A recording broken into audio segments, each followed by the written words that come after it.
নামাজের বিষয়ে আমার বাবা অত্যন্ত কঠোর। কয়েকবার এমন পরিস্থিতি হয়েছে যে আমার উপর গোসল ফরজ ছিল, কিন্তু গোসল করার মতো পরিবেশ পাইনি। তবুও ওযু করে বাবার পেছনে নামাজে দাঁড়াতে হয়েছে।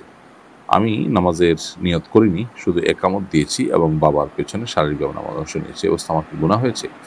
আপনার উচিত ছিল গোসল করে তারপর নামাজ পড়া এবং বাবাকে জানানো যে আমার গোসল করতে হবে। আ আল্লাহর বিধান পালন করার ক্ষেত্রে যদি কোনো জড়তা বা লাজুকতা আসে, সেই লাজুকতা মনোরঙ্গ নয়, বরং সেটা কুফরি রঙ্গ। অর্থাৎ ভালো কাজের ক্ষেত্রে যদি জড়তা তৈরি হয়, লজ্জা তৈরি হয়, তাহলে সেক্ষেত্রে সেই লজ্জাকে প্রশ্রয় দেওয়া উচিত না। এখানে আপনার এই কাজটি করা উচিত ছিল, আ যেটি আমরা মাত্র উল্লেখ করলাম। কিন্তু যদি আপনি সেটি না করে নামাজের নিয়ত ছাড়া জাস্ট আপনি আ উঠা-বসা করে বাবাকে উম সান্ত্বনা দিয়েছেন, কারণ হয়তো আপনার গোসল করার মতো পরিবেশ পরিস্থিতি ওই সময় ছিল না কিংবা বলতে পারেন নাই, তাইলে আপনার গুনাহ হয়নি। কারণ বিনা ওযুতে বা অপবিত্র অবস্থায় নামাজ পড়া গুনাহ। সেই গুনাহ থেকে আপনি মুক্ত রয়েছেন, কারণ আপনি নামাজের নিয়ত করেননি। কিন্তু আ এই কাজটিও আপনার ভুল, বরং ফরজ গোসল আপনাকে যেকোনো মূল্যে করে তারপরে নামাজের দিকে যেতে হবে। জড়তার কারণে, লাজুকতার কারণে গোসল না করা কিংবা গোসল যে ফরজ যেটা না বলা, এগুলো ভুল।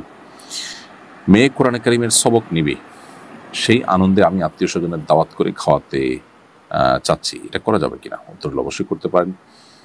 এটাকে সুন্নাহ কিংবা মুস্তাহাব মনে করবেন না। এমনিতে একটা ভালো অ্যাচিভমেন্ট হয়েছে, সেই খুশিতে সবাইকে খাওয়ালেন।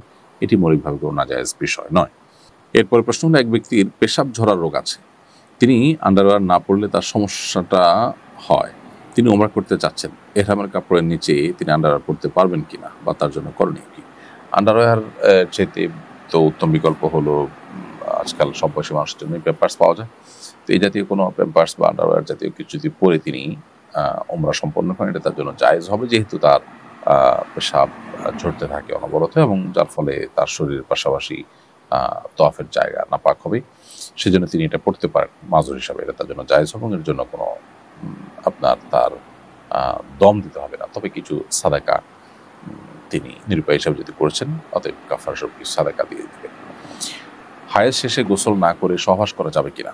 উত্তর হলো যে মাসিক শেষে গোসল করতে হবে। গোসল করা ছাড়া সহবাস করা উচিত নয়।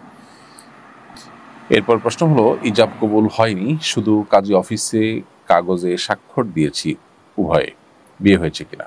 উত্তর হলো না। বিয়েতে মৌখিক সম্মতি এবং প্রস্তাব এটি জরুরি এবং আবশ্যক। যদি এমন হয় যে কেউ বোবা, তাহলে সে ইশারায় সম্মতি কিংবা প্রস্তাব প্রদান করবে। কিন্তু এরকম কোনো কিছু ছাড়া শুধুমাত্র লিখিত যদি আপনার বিয়ে হয়, যেখানে শুধুমাত্র স্বাক্ষর করেছেন স্বামীর ঘরে স্বামী, স্ত্রীর ঘরে স্ত্রী, এবং ওখানে লেখা আছে যে তারা কবুল বলেছেন বা কবুল বলছি, এটা লেখা আছে, এটুকু যথেষ্ট না, বরং মৌখিকভাবে প্রস্তাব দেওয়া বা প্রস্তাবের সম্মতি থাকা, এটা কিন্তু জরুরি এবং এটা সাক্ষীদের শোনাও জরুরি।